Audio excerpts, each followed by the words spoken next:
మనకు కామారెడ్డిలో ఒక చేదు అనుభవాన్ని చేదు జ్ఞాపకాన్ని మిగిల్చిన మాట మీకు తెలుసు నాకు తెలుసు.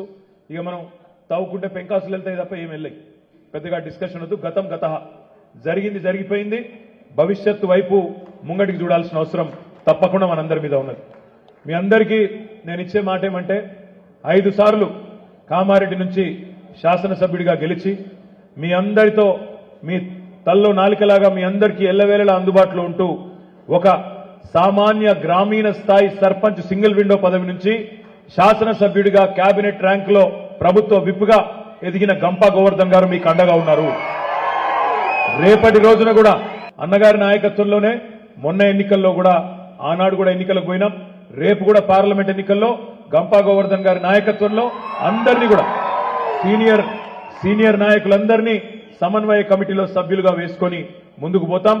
అందరినీ కూడా సామాజిక సమతూకాన్ని పాటిస్తూ గంపా గోవర్ధన్ గారు గౌరవనీయులు పెద్దలు వారి నాయకత్వంలో రేపు పార్లమెంట్ ఎన్నికల్లో కూడా ముందుకు పోతామనే మాట కూడా నేను మీకు విజ్ఞప్తి చేస్తా ఉన్నాను.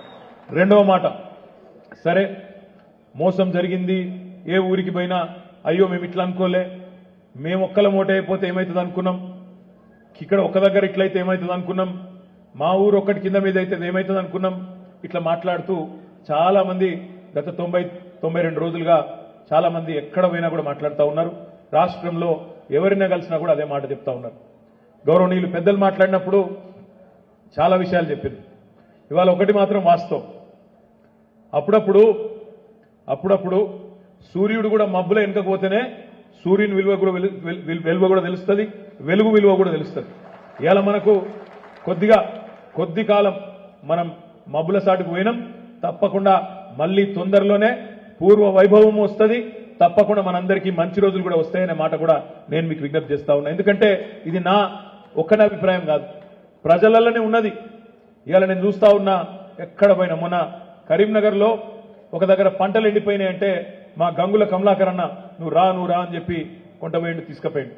అక్కడ 5-6 రైతులు వచ్చిండ్రు.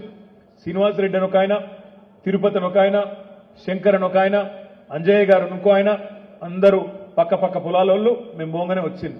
మొత్తం ఎండిపోయినాయి, ఎక్కడికక్కడ నెర్రెలు వారి గందరగోళంగా ఉన్నది. వాళ్ళు చెప్తాను, మేము అడగని కూడా అడగలేకపోయి అన్న మొదటిసారి తెలంగాణ వచ్చినాక మొదటిసారి అర్ధరాత్రి బాయి కాడిపోయే రోజులు మళ్ళీ వచ్చినాయన్నా, అర్ధరాత్రి మళ్ళా కరెంటు కోసం బాయి కాడిపోయే రోజులు వచ్చినాయని ఒక రైతు చెప్పిండు.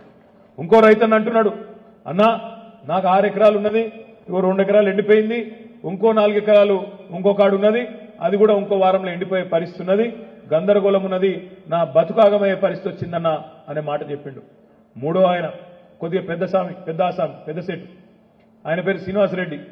ఆయన అన్నాడు, అన్న కేసీఆర్ ఉన్నప్పుడు 10 ఎకరాలకు మంచిగా ప్రతి పంటకు బ్రహ్మాండంగా నాకు 50,000 రూపాయలు పడుతుండే, సంవత్సరానికి 1,00,000 పడుతుండే. ఇవాళ పరిస్థితి ఏంటంటే కాంగ్రెస్ వచ్చినాక మార్పు అన్నారు, మేము కూడా గుద్దినాం.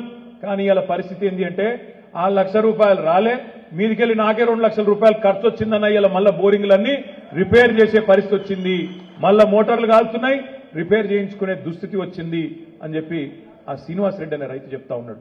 ఇది నా మాట కాదు, మీ మాట కాదు, కేవలం మన పార్టీ కార్యకర్తల మాట కాదు, సామాన్య ప్రజలలోనే ఉన్నది. ఇవాళ అయ్యో ఎంత పని చేస్తే తినే పల్లెంలో మట్టి పోసుకుంటుమి, మంచిగున్న ప్రభుత్వాన్ని ఓడగొట్టుకుంటుమి అనే బాధ ఇలా సామాన్య ప్రజల్లో, రైతుల్లో, మహిళల్లో, వృద్ధుల్లో అందరిలో